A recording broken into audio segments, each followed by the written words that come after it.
Bismillahirrahmanirrahim. Assalamualaikum warahmatullahi wabarakatuh.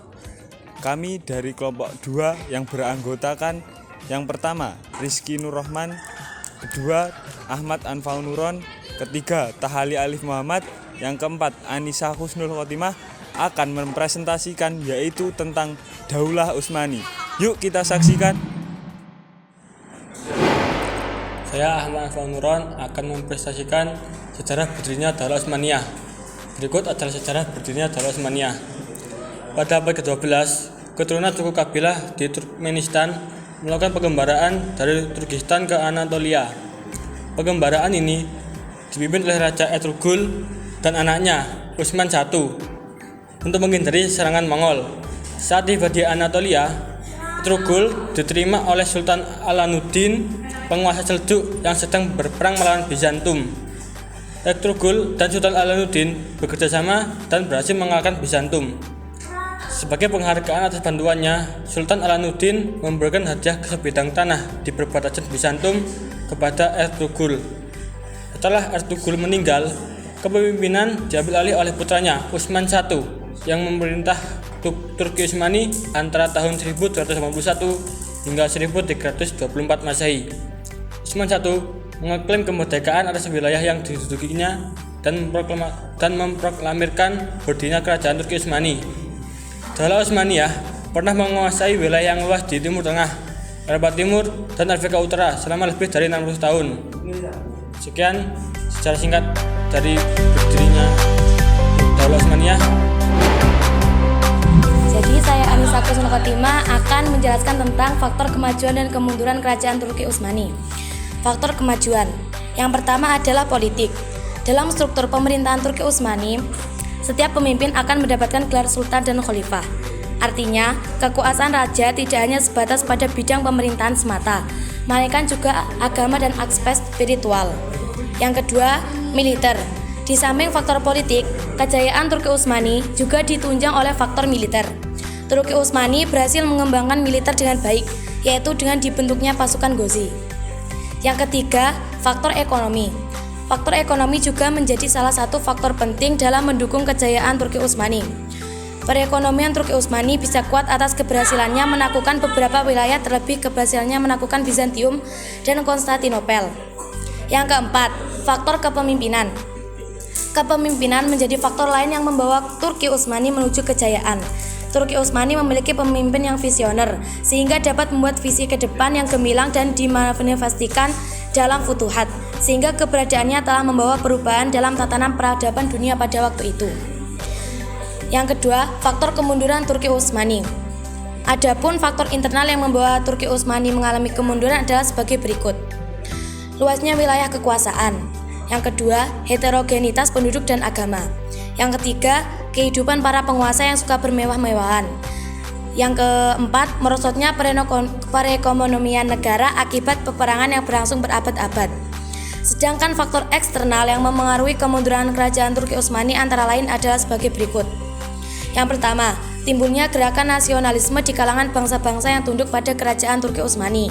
Yang kedua, kemajuan teknologi di dunia barat, khususnya di bidang persenjataan, sedangkan Turki mengalami stagnasi dalam bidang teknologi senjata, sehingga selalu mengalami kekalahan dalam setiap kontak senjata dengan bangsa Eropa.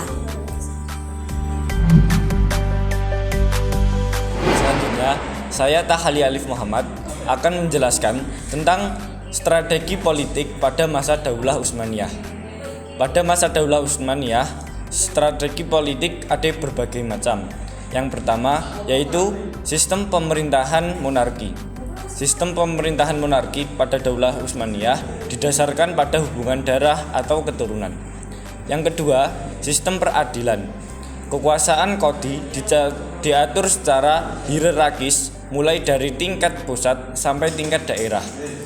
Yang ketiga, klasifikasi masyarakat berdasarkan agama. Negara yang sangat terikat dengan syariat Islam sehingga fatwa ulama menjadi hukum yang ditaati. Yang keempat, peranan ulama. Ulama mempunyai peran besar dalam kerajaan dan masyarakat. Yang keenam, perluasan wilayah. Daulah Utsmaniyah berhasil menguasai Kairo, Baghdad, dan sisa-sisa Byzantium. Yang ketujuh, mengalahkan bangsa Mongol dan bangsa Eropa. Daulah Utsmaniyah berhasil mengalahkan bangsa Mongol dan bangsa Eropa dalam melakukan pusat peradaban dan pusat agama Nasrani. Yang terakhir, menguasai Mesir. Selim I berhasil mengukuhkan peran kerajaannya dalam percaturan politik dan ekonomi di Laut Tengah. Itu tadi adalah strategi politik yang dilaksanakan pada Daulah Utsmaniyah. Selanjutnya, saya Rizky Nur Rahman akan mempresentasikan khalifah pada dinasti Utsmaniyah. Yang pertama, Utsman I, yang kedua, Orhan I, yang ketiga, Murad I, yang keempat, Bayezid I, yang kelima, Mehmed I, yang keenam, Murad II, yang ketujuh, Mehmed II, yang kedelapan, Bayezid II, yang kesembilan, Salim I, 10 Sulaiman I, yang ke-11 Salim II, 12 Murad III, selanjutnya Mehmed III, Ahmed I, Mustafa I, Utsman II, Murad IV, Ibrahim I, Mehmed IV, Sulaiman II, Ahmed II, Mustafa II, Ahmed III, Mahmud I, Utsman III, Mustafa III, Abdul Hamid I, Salim III, Mustafa IV, Mahmud II, Abdul Majid I, Abdul Aziz I, Murad V, Abdul Hamid II, Mehmed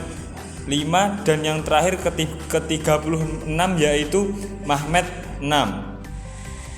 Sosok Sultan Salim I, pembawa puncak kejayaan dinasti Utsmani. Dinasti Utsmani mencapai puncak kejayaan pada masa pemerintahan Sultan Salim I. Hal ini terjadi pada abad ke-16.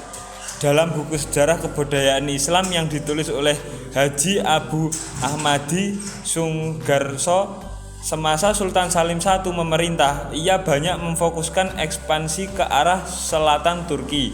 Ia berhasil mempersatukan Baghdad, Kairo, dan sisa-sisa kekuasaannya Bizantium dalam satu wilayah kekuasaan. Mungkin cukup sekian presentasi dari kelompok 2. Apabila ada kurang lebihnya kami mohon maaf. Billahi taufik wal hidayah wa ridha wal inayah. Wassalamualaikum warahmatullahi wabarakatuh.